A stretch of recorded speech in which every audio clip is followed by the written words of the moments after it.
Uh, we're back live and we have with us Travis Thompson, is it? And from USDA. And welcome, Travis. And we'll introduce ourselves and let you get started on your presentation. Morning, I'm Senator Brian Collmore, representing the Rutland District. Morning. Hi, Irene Renner, representing Chittenden North, including Fairfax. Morning. Brian Campion, Bennington District. Good morning. Rich Westman, Lamoille District. And I'm Bobby Starr from Orleans County. So welcome and glad to have you with us this morning. Great. Well, senators, members of the committee, it's great to be with you. I'm Travis Thomason. I'm the state conservationist for the U.S. Department of Agriculture's Natural Resources Conservation Service. And I'm really happy to be with you today to talk a little bit more about NRCS's role as a federal private lands conservation agency here in Vermont. And I have shared previously some things that I'm going to go over with you today. And I'm going to share my screen with you here for a second. Hopefully it will work. And if you can see a beautiful picture of Mount Mansfield, then I think we are on the same page there. So before I get started, just want to let you know a little bit about me. I've been the state conservationist here in Vermont since last summer. I was previously the state conservationist for NRCS in the state of Hawaii, and we moved from one beautiful place to another beautiful place. And my wife and I have 6 children together. We live in North Hero. We had to actually move from one set of islands to another set of islands. That's great. Yeah, we love it here. We love it here. We're happy to hear that. Yeah, and I want to compliment you on the picture. It's from my district. awesome. Great. Well, I wanted to talk, I know maybe some of you are a little bit familiar with NRCS, maybe some of you aren't. So I just want to talk a little bit about the great work that we do and the great conservation partners that help us do the work that we do here in Vermont, and then talk a little bit about what I see is going to be happening, some priorities this year, and then what's going to happen down the road. And please feel free, stop me, ask any questions you need. And I really am just happy to be with you to talk a little bit more about NRCS. So our mission, again, as a federal private lands conservation agency, is to deliver conservation solutions so agricultural producers can conserve natural resources and feed a growing world. And ours is a vision of resilient lands in Vermont with clean and abundant water, healthy soils, and thriving agricultural communities. Most of the people that come to work for the NRCS love this about the agency. We have a very strong mission that's really central and core to a lot of the people that come and work for us. And I think it fits very well with just the few months that I've been here in Vermont. Vermont producers and the general public have a very strong conservation ethic. And we're excited to be here and do this great work here. So the work that we do is really spread out across 10 offices in Vermont, USDA service centers, if you will, that house roughly 75 NRCS employees. We do have some partners that I'll talk about here in a second, but our main business model, the work that we do, has 3 focus areas. So the first one that many of you may be familiar with is this concept of one-on-one technical assistance. My folks will go meet with a producer, walk their land, talk to them about some of their challenges and opportunities, and we'll develop what's called a conservation plan, a document that outlines some conservation practices or activities that they can put on their they can implement on their operation to address natural resource issues, water quality, soil erosion, water quantity, protecting wildlife habitat. If they're conventional or organic, we have lots of solutions. But the key aspect of what we do is meeting with producers one-on-one to develop that conservation plan. Once we work with the producer, oftentimes, in order to help them adopt some of those conservation activities or practices, what we'll do is invest in their operation and the local community through several financial assistance programs that I'll talk about a little bit later. So this is a really big part of the work that we do, and key that it's a partnership with the producer. All the work that we do is voluntary, and to do things that they have chosen to do to meet their goals and objectives.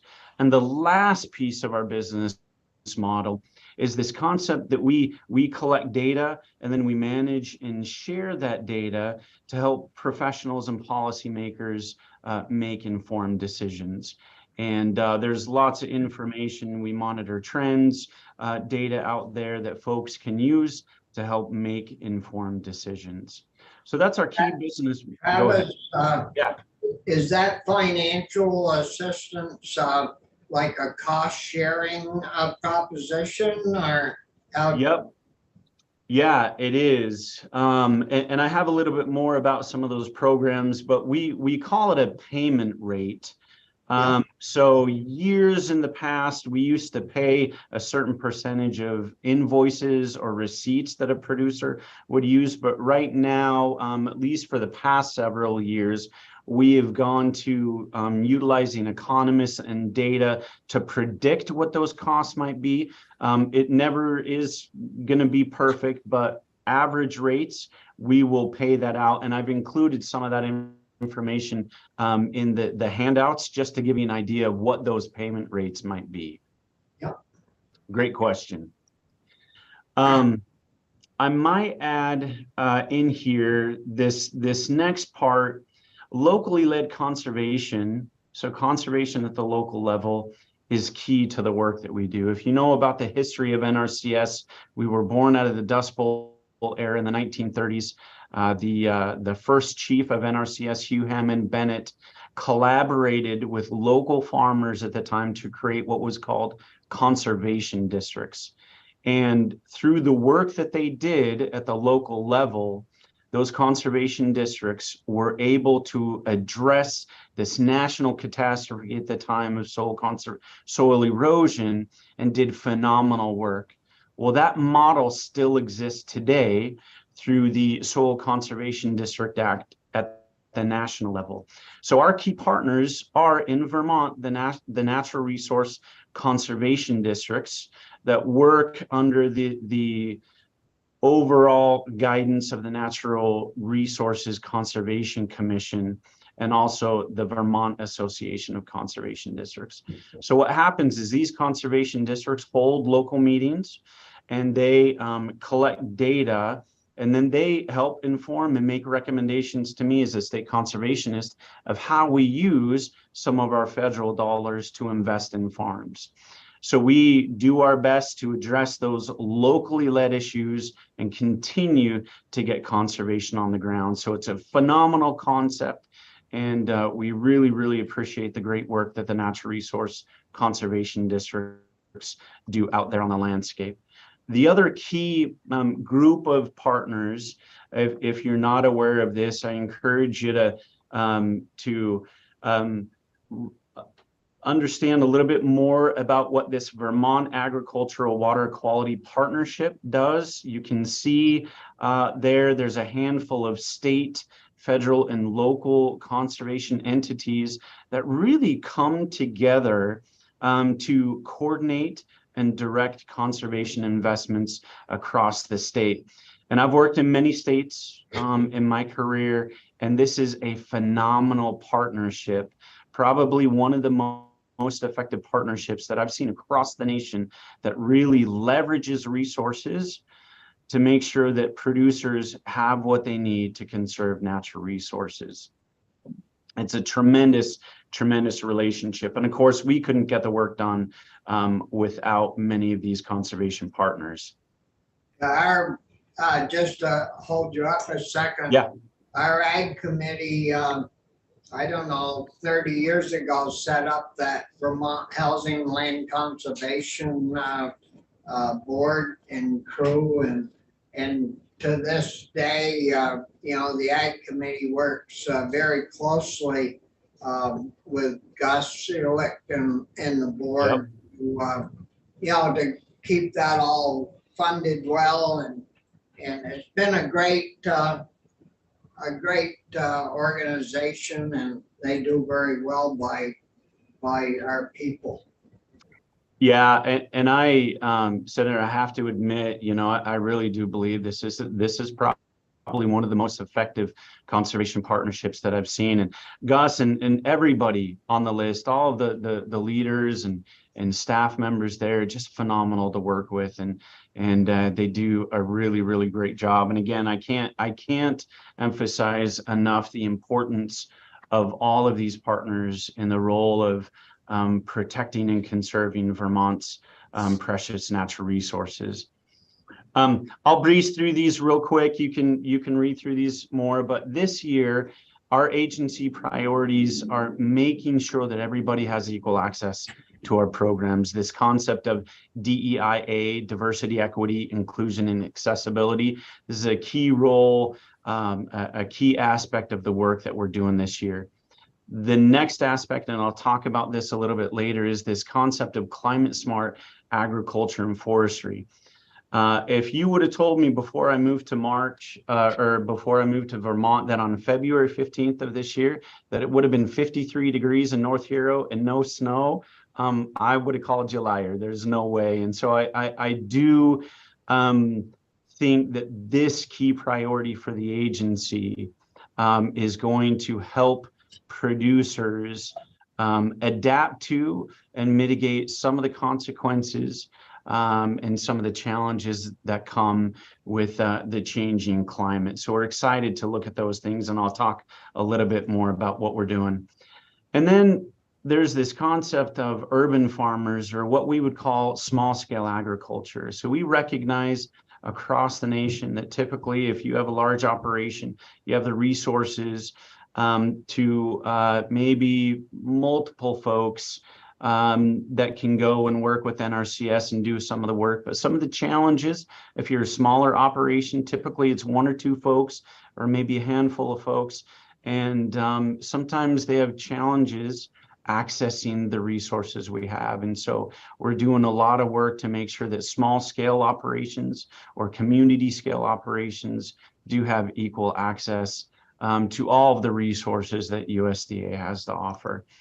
And then the last two are really focusing on employees, making sure that all the recommendations that we're providing out there are modern and relevant and based on science always. We are a science-based agency and want to make sure that our workforce has the tools that they need to deliver awesome customer service. And then again, this concept of leveraging partnerships to innovate and put conservation on the ground. So those are agency priorities this year that we're pretty excited about. And I think the next few that I have might be getting into our financial assistance programs. I believe, Senator Starr, that you asked about a little bit earlier, but please feel free to stop me, ask any questions you might have. And again, you have copies of all this information.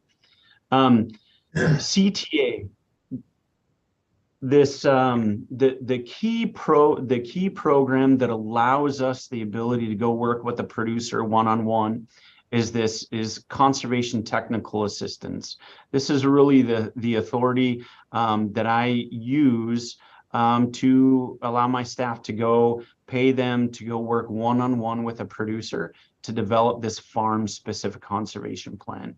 So you'll hear some of the conservation partners talk about conservation technical assistance, and this is the key program that allows us to really do this conservation planning one-on-one with producers. Probably the largest financial assistance program is EQIP, the Environmental Quality Incentives Program. And this is the program that we will use through financial assistance to provide an incentive payment that we talked about earlier to a producer to adopt, say, cover crop or install a waste storage facility. Lots of other conservation measures out there, but this is really our biggest program here in Vermont, and the one that probably most producers have taken advantage of in the last several years. Travis? Yeah. I asked you a question. We heard a week or so ago a little bit about electronic type fencing. And I know, we need to like keep animals, or we're trying to keep animals out of brooks and things like that. Do you know if there would be any type of assistance for farmers if they wanted to try this electronic type fencing? Would they qualify under something like these programs you're just talking about? Yeah, Senator. So we do, under this particular program, we do, if you're a producer that wants to develop kind of a prescribed grazing system, install some fence, install some, stabilized lanes for walkways for animals, and then put some water troughs in for watering for the animals. Absolutely, for a prescribed grazing program, there are opportunities out there. We do provide a payment rate for fence, and it just really depends on what the producer will do. Electric fence, solar energizers, things like that. There are opportunities, absolutely, for a producer who wants to improve their grazing operation. Yeah, we're gonna be working once we get to crossover, what we call crossover here in Montpelier, halfway through. The second half, we're going to spend some time working on that electronic type fencing system, because it seems like it would cut a lot of labor costs and work, as well as an electrical fence and posts and all that. So that's great that we could use this particular program to help in assisting a farmer or landowner with that. Yeah, and I think the best thing, Senator, is to have producers come and talk to us, right? Yeah. Develop that plan, and then we would work through some instances, some technology. If it's proven, we're ready to go and we can adopt. Sometimes we will work through a system to get it into our process so that it could receive payment, and we can definitely work with producers to make that happen. So Senator Collmore has a question. So Travis, this committee and me especially are big fans of the conservation districts. I'm wondering, I think there's 14 of them in Vermont. Yep. Do you provide any financial assistance to them? Or I'm always trying to find just a little bit more funding for them to do certain things. I know we managed to get them enough money in the Polteny Meadow we won to buy a building last year, so they had a place to go, and it seemed to work out pretty well. Are you able to give them any financial assistance? Yeah, so financial assistance, no. So the funds that we have, and again, if we don't get to this, you'll see the programs that we have. So the financial assistance that we leverage goes directly to a producer so that it will offset the cost of adopting a conservation practice or an activity, if you will. We, however, can enter into what would be called a contribution agreement or a partnership agreement with the conservation district to do what's called technical assistance. So to provide staff, if I have funds available and there's a conservation district that's interested, we could enter into an agreement. And I already do this with the Vermont Association of Conservation Districts and some others, so that they could do the same thing that my staff does, work with a producer to develop a conservation plan and help a producer do some of those things. So that's the kind of assistance that, you know, collaboration. In fact, most all the conservation districts, if they have staff, they're sitting in one of my offices. Most, not all, but most of them are sitting in my offices. I provide space for them, computer access. We do all of their training, and we work hand in hand to get conservation on the ground. Okay, thank you. Yeah, great question. So I'll just keep crushing through these. We roughly leverage about $11 million a year in financial assistance, again, that goes direct to producers to help offset the cost of adopting some of those conservation practices. You can see here, I won't spend a lot of time here. These are our top conservation practices from last fiscal year. And so we're doing a lot of waste storage facilities, cover crops, no-till, things like that. All right, here's another stewardship program, or this is another kind of financial assistance program, but this is typically for a producer who has an existing conservation plan. They're doing a pretty good job, and what they'd like to do is kind of elevate the work that they're already doing. And so this program is about $300,000 roughly in CSP. We are on a pretty tall trajectory this year. We're hoping to spend over $1 million with around 60 or 70 producers. This program has been a focus of mine to make sure that we're taking advantage of all that the federal USDA has to offer. So this is a really good program that you'll see more of in the future, and this is a big focus of mine moving forward. We also have an easement program, the Agricultural Conservation Easement Program. This is, I think, Senator Starr, you were talking earlier about the great work that VHCB is doing. VHCB and VLT are awesome partners in this program. And we are one of the leaders in the nation when it comes to the numbers of easements. And as of December 31, 2022, we have 566 easements on over 90,000 acres. And that's either working farmlands or protecting wetlands. And so this is an awesome program, and we're super proud of the work that the partnership and the team has done protecting Vermont's beautiful landscapes.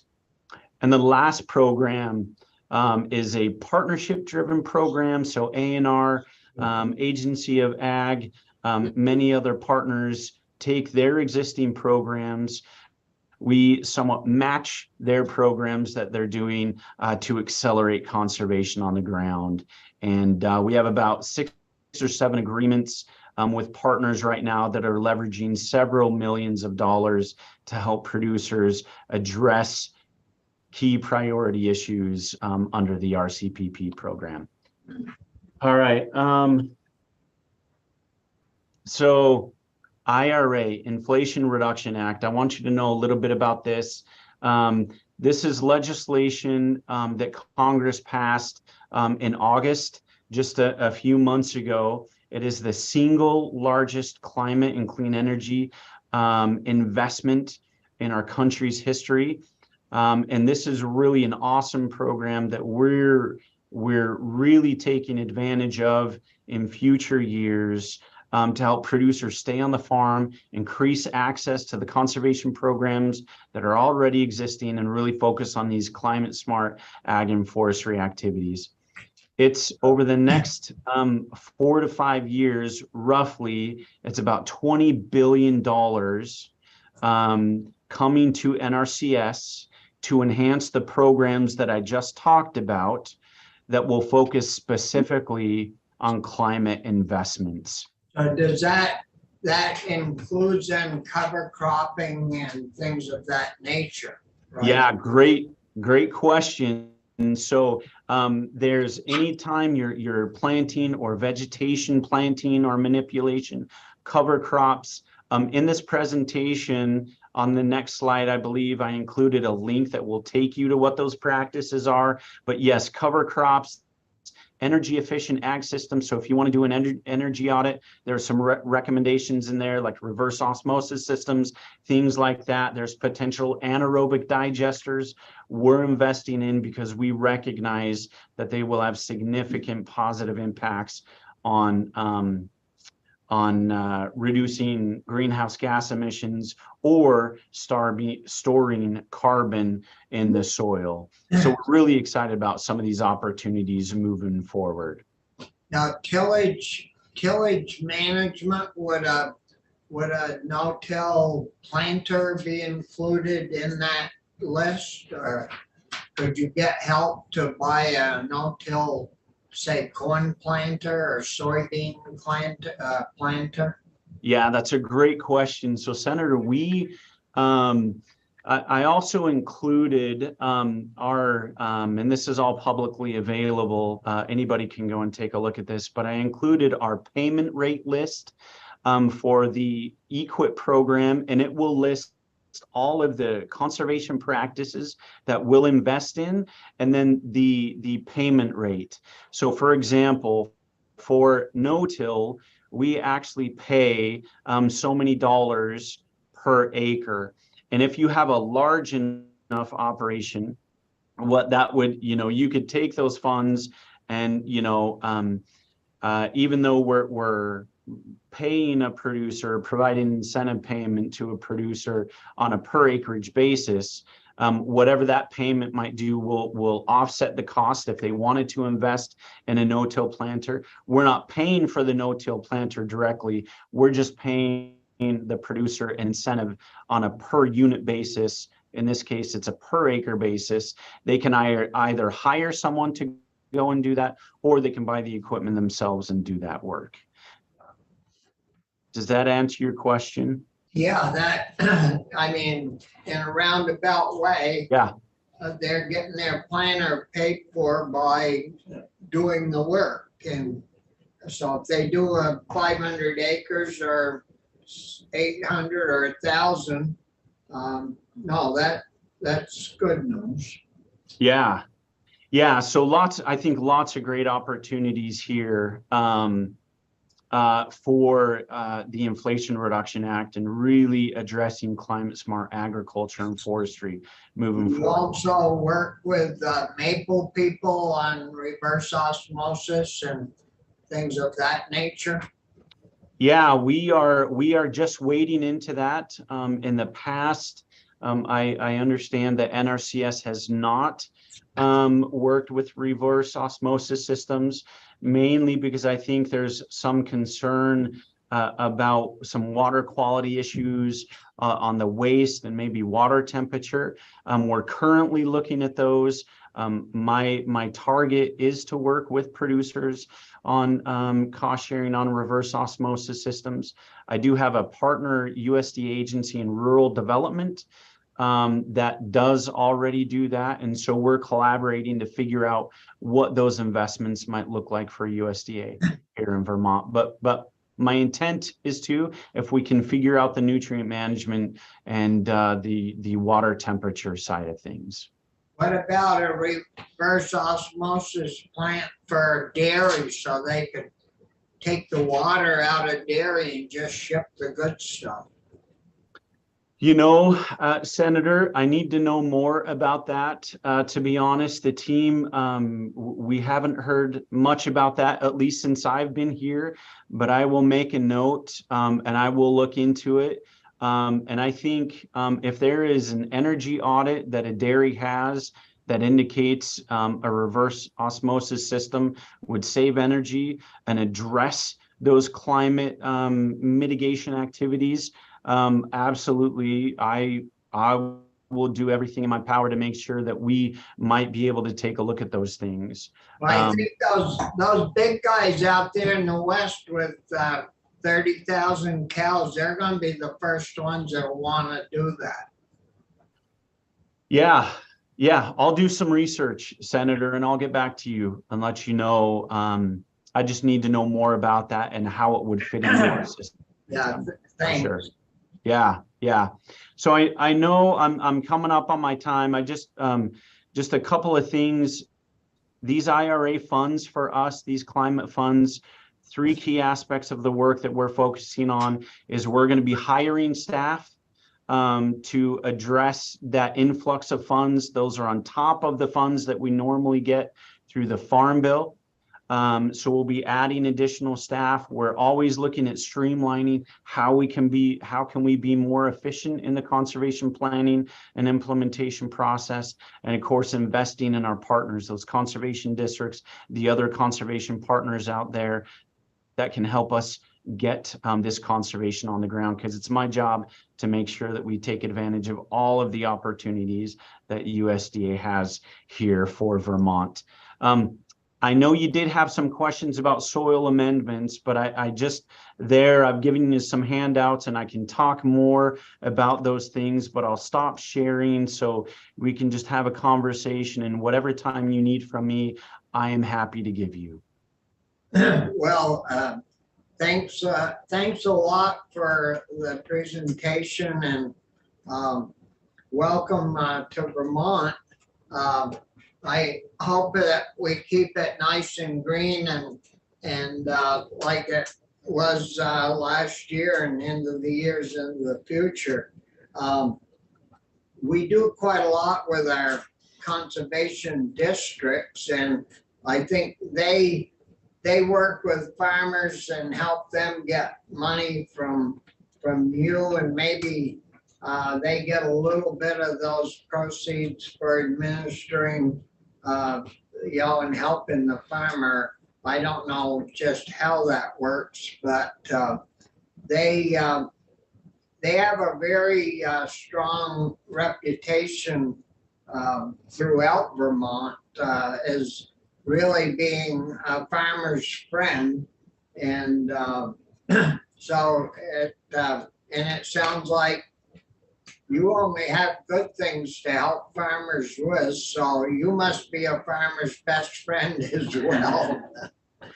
Yeah, we're non-regulatory. We don't own and manage land, right? And we're all voluntary. So yeah, we do have pretty good relationships, but I will say that relationship with the conservation districts is key. That's really how we take these federal programs and make sure they're Vermont specific, right? And so they're key to making sure that this work gets done.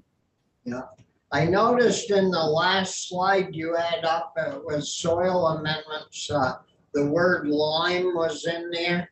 So do you help with, I know there used to be payments or credits or something that farmers could get for putting limestone on their fields, and is that still a practice that you guys work on? It is, yeah, it is. And in fact, so I won't get deep into the details on this, but we have a concept called interim conservation practices. So oftentimes a conservation district, the local work groups, or the local led conservation process, or through many of our partners here in Vermont, they'll come to us and say, hey, NRCS, we're interested in this kind of conservation activity concept. And what we'll do is we'll develop what's called an interim conservation practice. And this practice, amending soil properties with lime, the number behind it is what's called a practice code. And any number that starts in an 8 is an interim conservation practice. So what happens if a producer wants to do that work, we'll pay for the work, but they also agree to give us data on the back end that can help improve for future years. And at the end of 3 to 5 years of using this practice, what we'll do is we'll either adopt it as a permanent conservation practice standard, or if it wasn't used, then we'll say, it wasn't necessary, and then move on to other things. So yes, we will, all of those mulching, lime, gypsum, soil carbon amendment, biochar. We do provide an incentive payment to producers. But one of the things that's key a producer needs to know is that they need a soil test, and then we'll provide an incentive payment as long as they're applying based on those soil test recommendations. And of course, we require soil tests to do our nutrient management plan in Vermont, which all farms have to have nowadays, so. Yeah. Thank you, Mr. Chair. Travis, I'm really interested, Hawaii to Vermont. It seems like a pretty tall step to make. Fill us in a little bit on Hawaii, a farm there. What does a farm there look like? What do they do? Yeah, great question. So the history of Hawaii's agriculture is really plantation agriculture, right? So sugarcane, pineapple. Majority of the agricultural lands in Hawaii have been, up until recent years, have been plantation agriculture. So large scale, big operations. What's happening now is that some of those larger, some of those companies are divesting in Hawaii because they recognize that it is easier, probably less expensive, to go elsewhere in the world to grow pineapple and sugarcane. So these companies are now not necessarily selling their land, but they're breaking them up into smaller subsections, lots, and they're leasing them out to diversified ag operations. When I was in Hawaii, there was some data that was shown that Hawaii was 7 days away from a natural disaster, some sort of disaster, from running out of food. If they couldn't get food in through the ports, they had about 7 days of food storage on island. And so there was this really big focus with the governor and the administration at the time to really focus on locally grown food. And so these large conglomerate landowners were collaborating with the Agency of Ag to really get people to produce there locally. And so a lot of the operations were much like in Vermont, right? So a lot of fruit and vegetable growers. One of the largest cattle ranches in the country is, used to be Parker Ranch, and that's on the big island of Hawaii. Still there, beautiful landscape. The last dairy did go out of business while I was there. So it was just really hard for them to do operations, but most of it's kind of that small scale, fruit and veggie growers with coffee, mac nuts, and some other things. It was phenomenal agriculture. It was fun. So they have to import milk. They do. Yeah. How big is Parker Ranch in Waimea? Oh, I know I'm going to get this wrong, but I think the last, there are a couple of, it's not contiguous like it was, but I think 70,000 some acres, just absolutely beautiful country. It's huge. Yeah. It's amazing. Amazing country. It is amazing. Yeah. They might want to be using a reverse osmosis system to get their milk to the island. It wouldn't cost them as much to ship that water. Yeah. Yep. And I'm just kidding about that. I'm not. Yeah. Promoting that. Wow. So it must be a lot different living up in North Hero. Is it North Hero you live? Then the island, isn't it? Yeah, it is. So it's interesting. My wife is from upstate New York.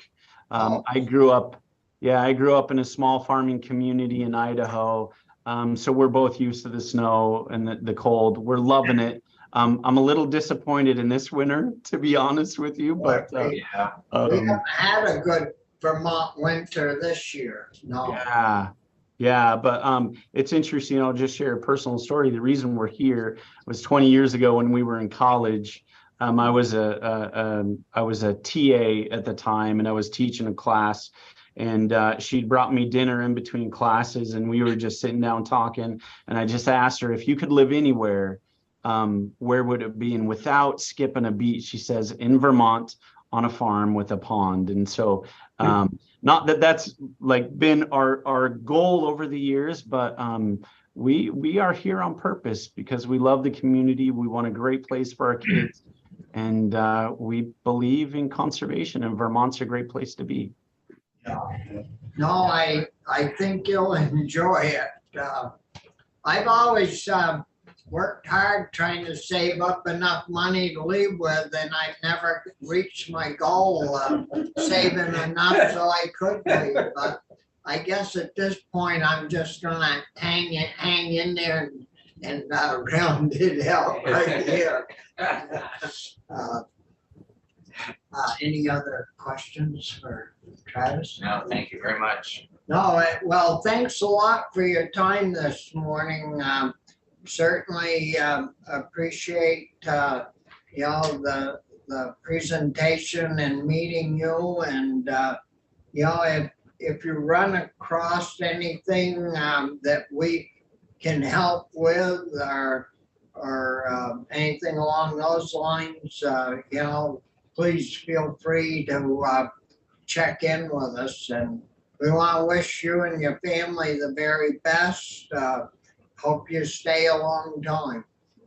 That's the plan. And likewise, same thing. If you ever need anything from me, NRCS wise, I'm here for you. We'll get you what you need. Thank you. Thanks, Travis. All right. Thank Have a you. great day. Take care. Have a good day. That's great. Well, committee, that ends us for this morning. Next week, I got we have Tuesday pretty well filled out. Tuesday, right? Tuesday, you're going to be looking for resurfaces. We have people from the Department of Environmental Conservation coming in. Bears issue. Yes. Oh, right. And then Michael's going to come in with, you'll have a possible vote on the miscellaneous ag bill.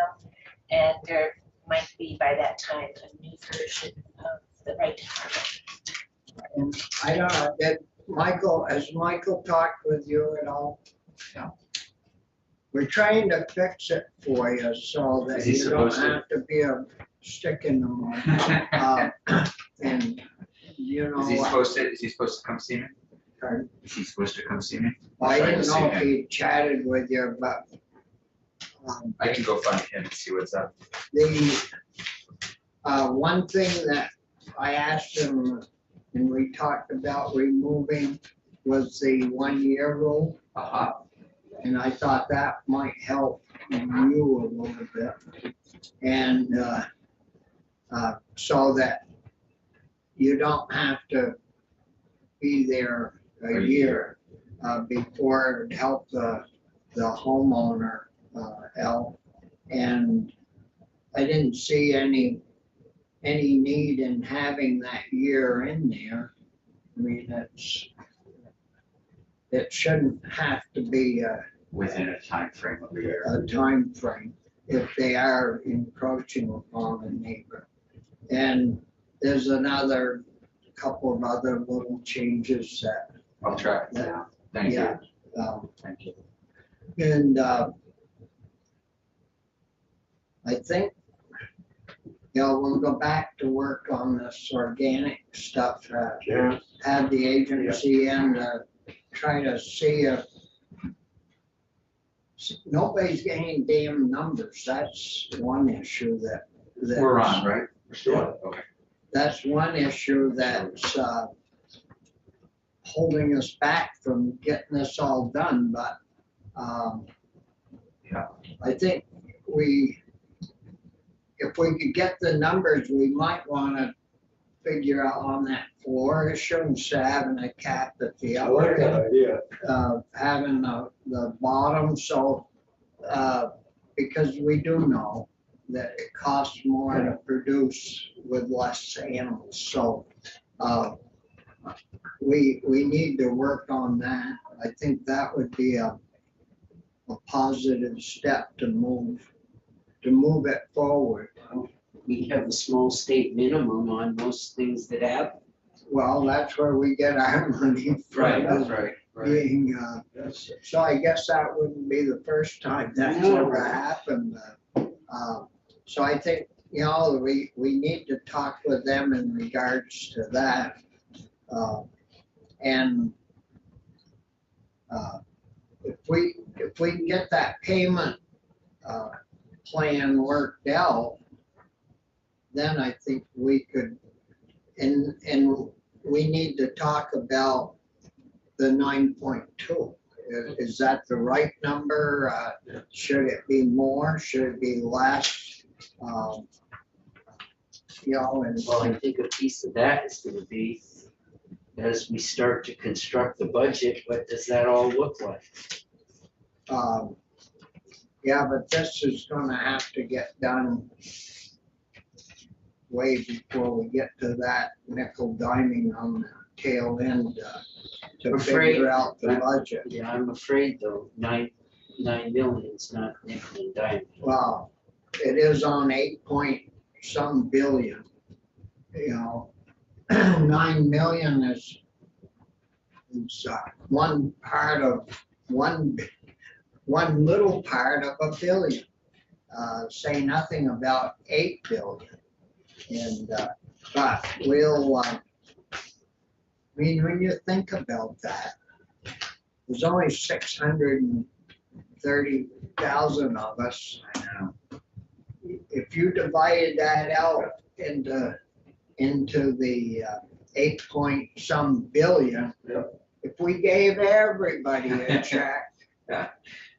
I mean, it would be a pretty good size It'll be a check. pretty good size. You get a pizza with the works, not worry about it. Whenever you're talking about money, Yeah, you've got to get it worked down into some type of a system where you really know what it means. Like if you had $8 in your pocket and you instead of 8 billion, or you'd have to use a lot higher number, or you'd end up with zeros.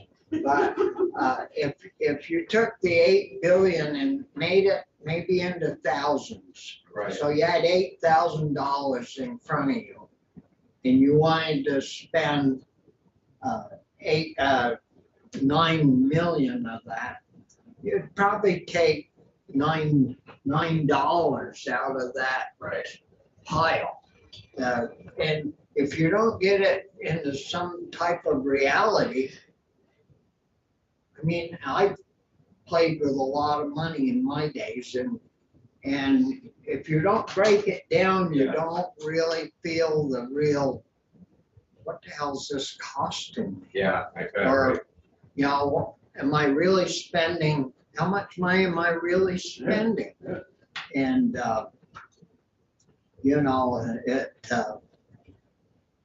I've spent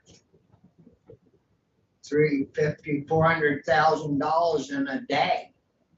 But you have to get that broken down and get it into perspective, or you lose sight of it. And, $8 billion, I've never tried figuring that out in real money, so I could count it, Well, anyways, I think we've had a pretty good week. Yep.